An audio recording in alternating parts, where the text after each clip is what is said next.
Planet earth बना है अलग अलग एनवायरनमेंट से, जैसे desserts, tropical rain forest.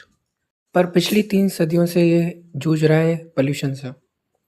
Industrial revolution के स्टार्टिंग से अब तक कार्बन डाइऑक्साइड का लेवल 50% से ज़्यादा बढ़ चुका है। ये कार्बन डाइऑक्साइड हीट को ट्रैप करते हैं, जिससे पूरी दुनिया का ग्लोबल टेम्परेचर 1 डिग्री सेल्सियस तक बढ़ चुका है। 21st सेंचुरी के एमिशन डेटा से ये प्रिडिक्ट किया गया कि सन 2100 में ये जो ग्लोबल टेम्परेचर है ये 4 डिग्री तक बढ़ जाएगा। ऐसा होता है तो ये पूरी दुनिया के लिए कैटास्ट्रॉफिक होगा। एक्सट्रीम हीट इवेंट्स होंगे, एग्रीकल्चर कोलैप्स कर जाएगा, एक्सट्रीम वेदर होगा। ये वीडियो इस बारे में है कि इस प्रिडिक्शन को रोकने के लिए अब तक हमने क्या प्रोग्रेस करी है। पूरे कार्बन एमिशन का 1/3 एमिशन सिर्फ और सिर्फ एनर्जी प्रोडक्शन से आता है, जिसमें फॉसिल फ्यूल्स जैसे कोल और नेचुरल गैस यूज़ करी जाती हैं। मगर धीरे धीरे पूरी दुनिया रिन्यूएबल रिसोर्सेज पर शिफ्ट कर रही है, जो कि काफ़ी कम कार्बन एमिशन करती हैं।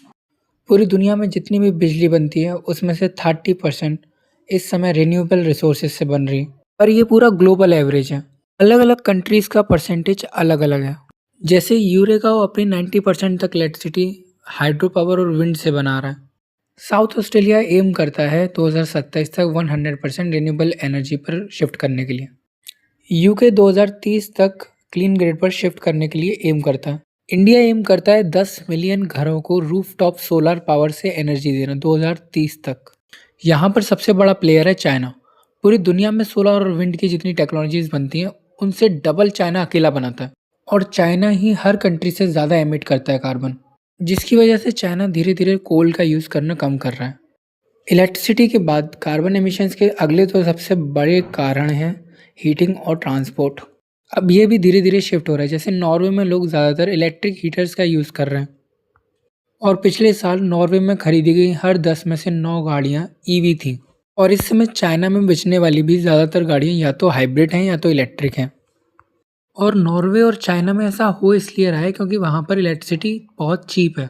इस सेंचुरी के स्टार्टिंग में साइंटिस्ट ने ये प्रिडिक्ट किया था कि एंड तक ग्लोबल टेम्परेचर 4 डिग्री सेल्सियस तक राइज कर जाएगा। लेकिन इतने सारे एक्शंस लेने के बाद जो नए प्रिडिक्शंस हैं वो हैं 2.2 से 3.4 के बीच में। इन प्रिडिक्शंस का एवरेज है 2.7 डिग्री सेल्सियस। इसमें भी हमें वाइल्ड लाइफ पर, एग्रीकल्चर पर कई सारे बुरे इम्पैक्ट्स दिखेंगे। अगर पूरा ग्लोबल टेम्परेचर 0.1 डिग्री सेल्सियस भी बढ़ता है तो इसका भी बहुत ज़्यादा नेगेटिव इफेक्ट पड़ता है।